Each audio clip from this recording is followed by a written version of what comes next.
ఆస్తి తగాదాల విషయంలో సొంత మేనత్తనే గొడ్డలతో నరికి చంపిన ఘటన జంగారెడ్డిగూడెంలో చోటు చేసుకుంది. జంగారెడ్డిగూడెనికి చెందిన వివేక్ తన మేనత్త జీలుగులమ్మకు మధ్య గత కొంతకాలంగా ఆస్తి వివాదాలు అయితే నడుస్తున్నాయి. అయితే గత రాత్రి వీరి కుటుంబాల మధ్య మాటా పెరగడంతో ఒక్కసారిగా వివేక్ పక్కనే ఉన్న గొడ్డలతో జీలుగులమ్మపై దాడి చేశాడు. ఈ దాడిలో జీలుగులమ్మ అక్కడికక్కడే మృతి చెందింది. ఈ వివాదంలో అడ్డుపడిన మరో ముగ్గురి మహిళలపై కూడా వివేక్ విచక్షణారహితంగా గొడ్డలతో దాడి చేశాడు.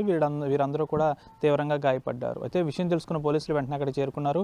ఎవరైతే మహిళలు ఉన్నారో వీరందరినీ కూడా జంగారెడ్డిగూడెం ప్రభుత్వ ఆసుపత్రికి అయితే తరలించారు. అయితే ఆస్తి వివాదాల కారణంగా గత కొంతకాలంగా కూడా వివేక్కు ఈ జీలుగులమ్మ కుటుంబానికి మధ్య గత కొంతకాలంగా వివాదం నడుస్తుంది. అయితే గత రాత్రి వీరి కుటుంబాల మధ్య మాటా పెరగడం, వివేక్ క్షణిక ఆవేశంలో పక్కన ఉన్న గొడ్డలతో జీలుగులమ్మపై విచక్షణారహితంగా దాడి చేయడంతో ఆమె అక్కడికక్కడే మృతి చెందింది. ప్రస్తుతం వివేక్ను కూడా జంగారెడ్డిగూడెం పోలీసులు అయితే అదుపులోకి తీసుకున్నారు. ప్రస్తుతం ఈ విధంగా వివేక్ దాడి చేయడం పట్ల, సొంత మేనత్తపై దాడి చేయడం పట్ల ప్రస్తుతం జంగారెడ్డిగూడెంలో హాట్ టాపిక్గా మారింది.